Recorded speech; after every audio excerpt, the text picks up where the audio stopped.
ரோகிணி விஜயாவை சமாளிக்கிறதுக்கு ஏதோ ஒரு கதையை சொல்கிறாங்க. முதல்ல விஜயா அதை சரியாக புரிஞ்சுக்காம அவங்க மேலே கோவப்பட்டாலும் அதுக்கு பிறகு ரோகிணி தான் முதல் கர்ப்பம் ஆனேன். ஆனால் அதுக்கு கலைஞ்சதுக்கு காரணமே இந்த முத்து மீனாவும் தான். எங்கே இதெல்லாம் சொன்னோம் அப்படின்னா கண்டிப்பாக வீட்டில் பிரச்சனை வருமே அப்படின்றத நான் சொல்லலை. என் குழந்தை கலைஞ்சு போனதுக்கு காரணமாக இந்த முத்து மீனா இப்போ என் வாழ்க்கையை கெடுக்கிறதுக்கு உங்களை ஏற்றி விட்டு உங்களையே இப்போ என்கிட்ட சண்டை போட்டுக்கிட்டு இருக்காங்க. இதெல்லாம் எந்த விதத்தில் நியாயம் ஆண்டி அப்படின்னு சொல்லி ரோகிணி கேட்ட விஷயத்தை பார்த்த விஜயா உடனே அதிர்ச்சி அடைகிறாங்க. அடிப்பாவி! இந்த முத்து மீனாவும் வாழ்க்கை கெடுக்கிறதுக்கு இவ்வளோ பிரச்சனை பண்ணுறாங்களா? ஏற்கனவே மனோஜை வீட்டை விட்டு துரத்தி விட்ட இந்த முத்துவால் தான் என் குழந்தை கலைஞ்சு போணுச்சு. அதனால தான் நான் இதுவரையும் யார்கிட்டையும் சொல்லவே இல்லை அப்படிங்கிற மாதிரி ரோகிணி பிரச்சனையை அப்படியே மீனா பக்கம் திருப்பிடுறாங்க. உடனே விஜயா போயிட்டு மீனாட்ட பயங்கரமாக சண்டை போடுறாங்க. இந்த மாதிரி என் குடும்பத்தில் பல பிரச்சனைக்கு உண்டாகிறதுக்கு காரணமே நீ தான். நீ என்னைக்கு இந்த வீட்டுக்குள்ளே வந்தியோ அன்னைக்கே பிரச்சனை ஆரம்பிச்சிச்சு.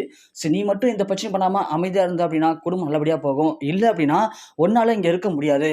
ஸோ நீ இந்த வீட்டில் இருக்க வரைக்கும் தான் பிரச்சனைலாம். நீ இந்த வீட்டை விட்டு முதல்ல கிளம்பு அப்படிங்கிற மாதிரி விஜயா மீனா எப்படி சண்டை போடுறாங்க. உடனே அந்த இடத்துல முத்து இருந்துக்கிட்டு நாங்கள் எதுக்கு வீட்டை விட்டு வெளியே போகணும், என்ன பண்ணணும் நாங்கள் அப்படிங்கிற மாதிரி கேட்குறாங்க. அந்த பாலரம்மா இஷ்டத்துக்கு ஏதோ கதை சொல்லிட்டு இருக்காங்க. அவங்க ஏதோ ஒரு பெரிய உண்மையை மறைக்கிறதுக்காக இப்படி தேவையில்லாத கதையெல்லாம் கிளப்பி விடுறாங்க. அதுக்காக நாங்கள் ஏன் வீட்டை விட்டு வெளில போகணும், இஷ்டம் இருக்கவங்க இந்த வீட்டில் இருங்க, பிடிக்காதவங்க நீங்கள் போங்க வீட்டை விட்டு வெளியே அப்படிங்கிற மாதிரி முத்து மீனாவும் பேச அந்த இடத்துல விஜயா ரொம்பவே கொந்தளிச்சிருக்காங்க. உடனே அண்ணாமலைட்ட போய் சொல்கிறாங்க விஜயா, இந்த வீட்டில் ஒன்று முத்து மீனா இருக்கணும், இல்லை அப்படின்னா ரோகிணி மன்னிச்சிருக்கணும், யாராவது ஒருத்தவங்க இந்த வீட்டில் இருக்கணும், இல்லை அப்படின்னா நான் இந்த வீட்டை விட்டு வெளியே போயிடுவேன் அப்படிங்கிற மாதிரி விஜயா போயிட்டு அண்ணாமலைட்ட பேச அப்புறம் அண்ணாமலை பொறுமையாக எல்லாத்தையும் பேசி புரிய வைக்கிறாரு. இனிமே முத்து மீனாவும் ரோகிணி பக்கமே போக மாட்டாங்க. ஸோ நீ உன் பையன் ரோகிணி 3 பேரும் ஏதோ பண்ணிட்டு போங்க, இனி உங்கள் விஷயத்தில் தலையிடவே மாட்டான் முத்து அப்படிங்கிற மாதிரி அண்ணாமலை சொன்ன உடனே முத்து இருந்தாலும் யோசிச்சுட்டே இருக்காரு.